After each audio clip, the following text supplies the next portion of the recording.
E nossa história não estará pelo avesso assim, sem final feliz.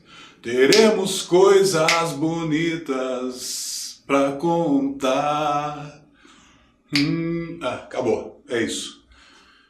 E aí, galera? Todos bem? Como vocês estão? Eu estou ótimo. Meu nome é Roberto Carlos, professor Roberto Carlos de História. Vamos a mais um mergulho na história, dessa vez na história do Brasil. Voltamos à história do Brasil. Ou mantemos, né, essa sequência de acontecimentos que vão compondo, né, que vão determinando o nosso presente, né, a constituição desse país no presente. Aquele ditado, estudar o passado para compreender o presente, é uma coisa parecida. Vamos lá, sem mais delongas. Bem, pessoal, a aula de hoje é sobre a Era Mauá. Por que essa Era Mauá, ou Irineu Evangelista de Souza, merece uma aula? O Barão de Mauá merece uma aula, porque foi um personagem importante, né, nessa trajetória brasileira, principalmente no que diz respeito à industrialização brasileira, um dos personagens mais importantes, né,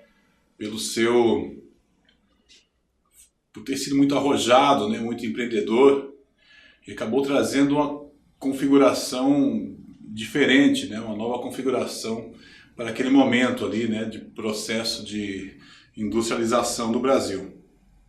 E o que a gente precisa saber sobre esse período, alguns aspectos, né, alguns acontecimentos, algumas ocorrências que determinaram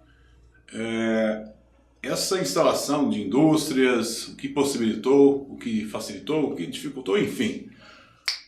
Vamos entender então o que foi a Era Mauá. Então essa Era Mauá, vamos por partes, né? Bem, o Barão de Mauá, ele surge, né? Ou seja, ele ganha notoriedade a partir de um contexto. Vamos trazer primeiro quem foi Barão de Mauá, né? Para a gente entender. Primeiro ele era político, industrial, né? Ele era gaúcho, e aí então chega ao Rio de Janeiro com várias ideias diferentes, com um empreendedorismo notável. Nesse contexto, o panorama então, nesse período, começo do século XIX, o panorama que se apresentava era o seguinte: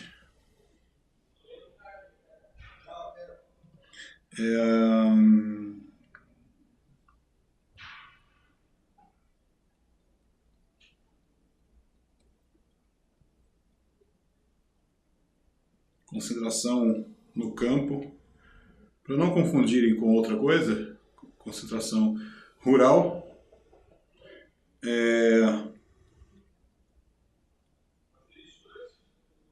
trabalho escravo,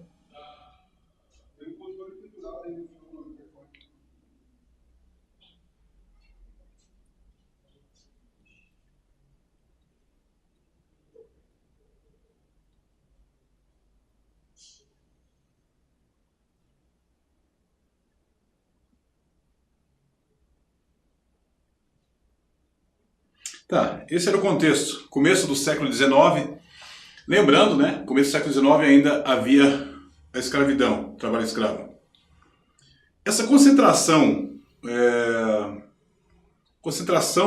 no campo, era a concentração de toda a atividade, bem como a concentração do interesse. O interesse estava voltado ainda para a área rural, voltada para o campo. Os investimentos giravam em torno dessas atividades, em torno da agricultura.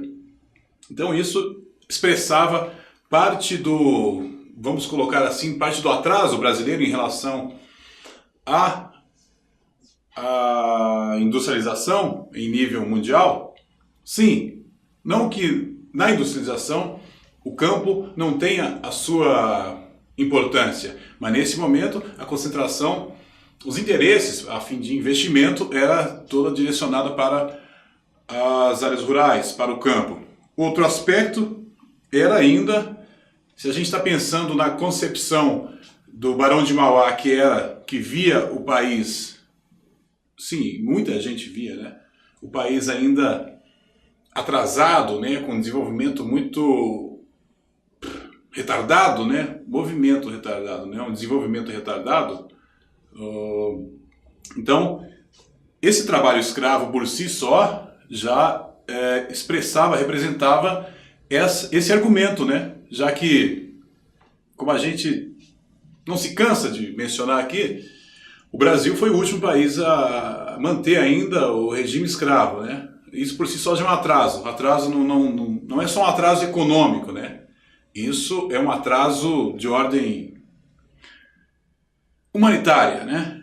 Ou no que diz respeito à humanidade, né? Ao ser humano, isso é um atraso, isso é uma falha. Então, aspecto. E quanto à aristocracia?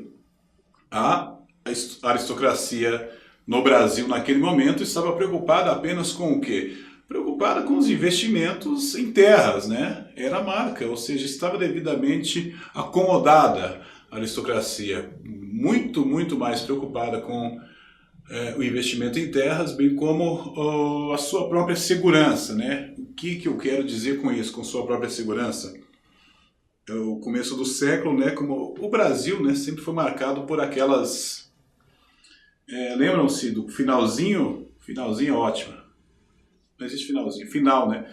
O final do século XVIII, inconfidências, conjurações, então a aristocracia ainda temia, né, estava sempre temerosa por conta dessas insurgências, revoltas, enfim. Então, preocupação era única. Ninguém pensava, né, que havia uma possibilidade, né, em relação à industrialização, ao próprio estabelecimento, à efetivação do capitalismo nesse país, né? Então, essa preocupação com a indústria era mínima, né? E outra, o escravismo era uma atividade, né, das mais lucrativas, mais um fator para gerar esse comodismo, né, nesses aristocratas, enfim. Então, nesse contexto, né, surge a figura do Barão de Mauá, figura proeminente. Está aqui um retrato, né, do Barão de Mauá. Então, foi uma figura importantíssima, né? Dados biográficos, né? Nasceu no Rio Grande do Sul, se mudou para o Rio de Janeiro, né, na sua adolescência, e começou a trabalhar e empresas de importação. Isso pode ter despertado, né, esse fascínio, né, por essa relação de trazer ideias novas, né, de trazer a própria industrialização para o seu país, né? Então, nesse percurso aí, né, da sua vida, ele viaja então para o Rio de Janeiro, é ótimo, ele viaja para a Inglaterra e volta de lá assim totalmente empolgado, né, com o que viu, né? Ele entra então, ele tem aquele primeiro contato com a sociedade inglesa, né, com a sociedade industrial inglesa, principalmente com a sociedade urbana, né? Lembram? Urbanização é o assunto da geografia, né? Professor de geografia, Paulo Tomás, eu emprestarei nesse momento aqui alguns assuntos da geografia, né? Lembram-se que a industrialização normalmente traz consigo a urbanização. Então, o Barão de Mauá, chegando na Inglaterra, fica fascinado, né, com aquele momento, né, com aquela sociedade urbana, sociedade industrial. Então, volta para o Brasil cheio de ideias e já começa, então, ele consegue empréstimos, né, e consegue construir um estaleiro naval. Isso aí foi um grande empreendimento, né, do Barão de Mauá. Posteriormente, né, ele acaba investindo em outros ramos, né, transporte, enfim, bancos. Ele se deu muito bem, né, foi muito bem sucedido em seus empreendimentos, né. Bem, agora o ano é 1844. Para a gente pensar nesse processo de transformação aí, temos aqui, para exemplificar, como foi, o que proporcionou, né, essa situação para que já o Brasil começasse a se encaminhar, né, para o processo de industrialização. Tarifa Alves Branco. O que foi a tarifa Alves Branco? Bem, na verdade, ela favorece muito a produção interna no Brasil. De que forma isso acontecia? É aquela incidência, né, sobre o imposto, né? São questões tributárias. Essa lei, vocês têm que saber isso. Essa lei favorece o percentual, né, do imposto tributado. Então, em contrapartida, aumenta-se o valor para os produtos importados, ou seja, você tem uma diferenciação assim, e o mercado então acaba sendo mais competitivo, né, o mercado brasileiro. Então, o mercado de produção acaba mais competitivo em relação aos produtos, né, que vêm do exterior, e isso acaba mudando os rumos da economia. Outro fator, ele sempre aparece aqui,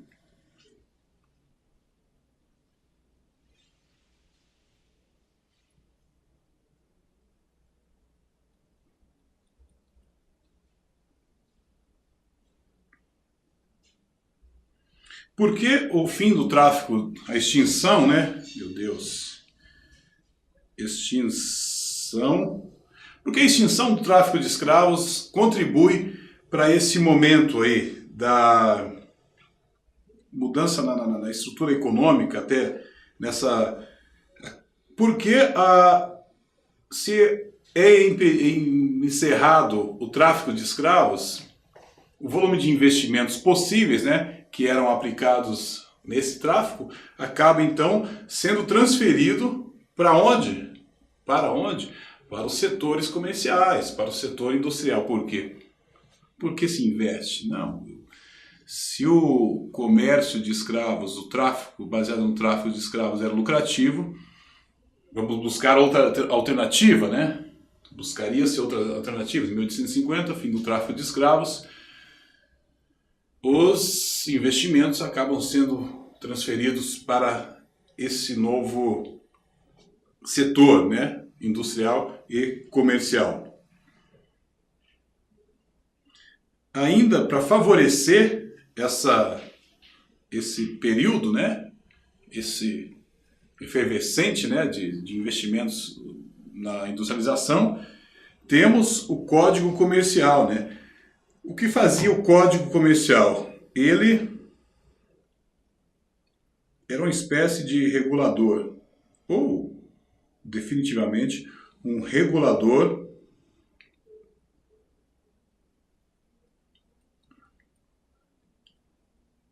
de transações comerciais. Então, essa combinação de fatores, né, acaba então fazendo com que muitas pequenas empresas, né, e fábricas comecem a surgir, né? Então, principalmente aquelas que acabaram indo para o ramo do couro, do sabão, por exemplo, papel e outros bens de consumo, né? O papel do Código Comercial, então, era regular essas transações comerciais, né? E principalmente para essas companhias que surgiam, né? Para essas fábricas. Como eu mencionei antes, né? Foi um fator importante e sempre foi um momento pontual, importantíssimo em vários aspectos, né? Não só pela visão de manutenção dos escravos, né, que era para alguns sinônimos de atraso, de retrocesso. E não sei se vocês se recordam, mencionei em uma aula que o fim do tráfico dos escravos, né, tinha os bastidores, né, desse encerramento aí, dessa extinção do tráfico. Ele tem uns bastidores e cabe a nós, a cada momento ele ressurge, para a gente entender as consequências que teve, né, o fim do tráfico de escravos sobre outros assuntos e vice-versa, né? Depois a gente vai entender esse vice-versa, né, como outros assuntos acabaram tendo interferência sobre o fim do tráfico dos escravos. Vamos conversando a respeito no decorrer. Então, sobre o fim do tráfico dos escravos, esse assunto acaba sendo recorrente aqui nessas aulas, né? Pela importância. A importância não só no Brasil, a importância principalmente é um país que a gente também está sempre citando aqui, desde o processo de colonização, posterior à colonização, ao Brasil colônia, pós-Brasil colônia, a independência do Brasil, a relação da Inglaterra, e aí nesse contexto aqui aparece a Inglaterra novamente, ela está sempre presente, né, de alguma forma na história do Brasil. Como a gente sabe, o fim do tráfico dos escravos era interessante para a Inglaterra, porque a Inglaterra sempre viu, então, a Inglaterra pressionou, né?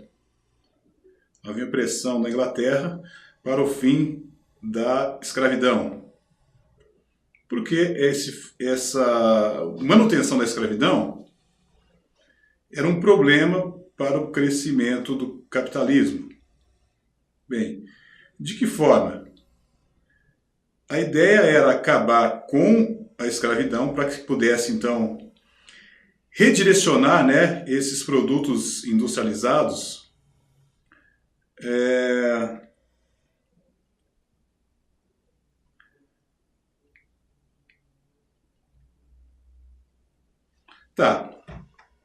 O fim da escravidão é interessante porque para redirecionar esses produtos, né, para quem?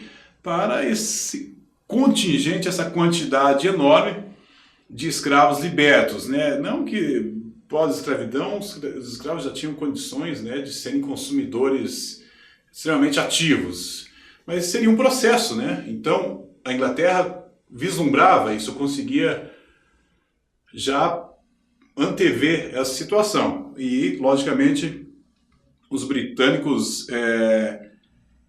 sempre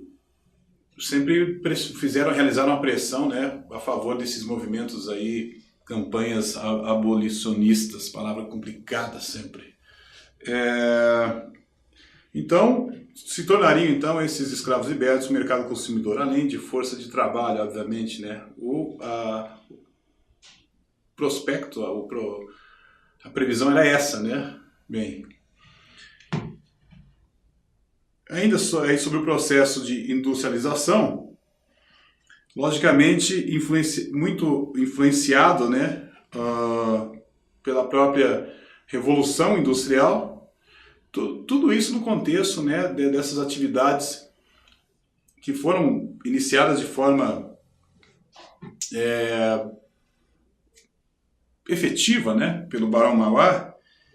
Se inicia então, né, a gente sabe que a industrialização propriamente dita no Brasil, ela tem uma data específica, né, um ano, foi por volta de 1930, e esse período aqui são cerca de 80, 90 anos antes, né, mas acredita-se que esse período começa-se a ensaiar, né, se anunciar o processo de industrialização no Brasil. Bem, essa ideia da industrialização, muito influenciada pela Revolução Industrial,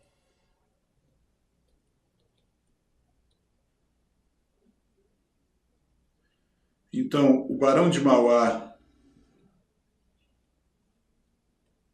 nessas suas No seu retorno na Inglaterra, né, ele foi uma espécie de visionário, né, nesse sentido econômico, a partir do momento em que os investimentos feitos pelo Barão de Mauá, ele teve incidência, né, ou incidiu sobre vários ramos, o que acabou também incidência sobre vários ramos, o que acabou também inspirando, né, a própria aristocracia, a então se voltarem, né, para esse investimento na indústria.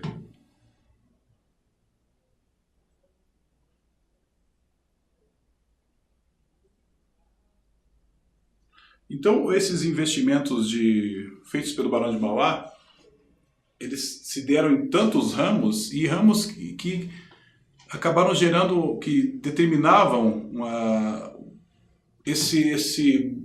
essa trama em que se entende como ocorre a industrialização, já que ele investiu em transporte, né, também bancos, ou seja, industrialização, se a gente pegar nos conceitos mais contemporâneos, né, as condições favoráveis para a industrialização, quais são? Emprestando um pouquinho dos conceitos geográficos aí. Você precisa daquela estrutura básica, né? Ou a própria industrialização gera isso. No caso do Barão de Mauá, ele consegue investimentos, né? Seja em estaleiro, e que acaba também tendo desdobramentos sobre vários outros ramos, né? Ele atuou em diversos ramos, dos transportes, banco, etc. Então, esse é o legado que deixa o Barão de Mauá. E por que ele se tornou tão importante assim na história do Brasil, nesse período específico aqui. Como eu disse, um momento, uma fase de gestação aí da industrialização brasileira. Beleza? Conto com vocês, não percam a história de vista, não percam a sucessão de fatos, que esse é o melhor caminho para vocês, então, se situarem desde que a gente começou com essas aulas desde pré-colonial. Vocês vão entender que elas estão, eu não vou me cansar de repetir isso, elas estão sempre conectadas, né? Período por período, nada é por acaso, né? Essas divisões, existem essas divisões temporais, cronológicas, mas determinados fatos, determinados acontecimentos não se encerram nessa divisão periódica da história brasileira. Alguns têm implicações sobre outros séculos, sobre outros momentos da história. Beleza, galera? Então, mais uma vez, obrigado. Até a próxima aula aí. Valeu, tchau.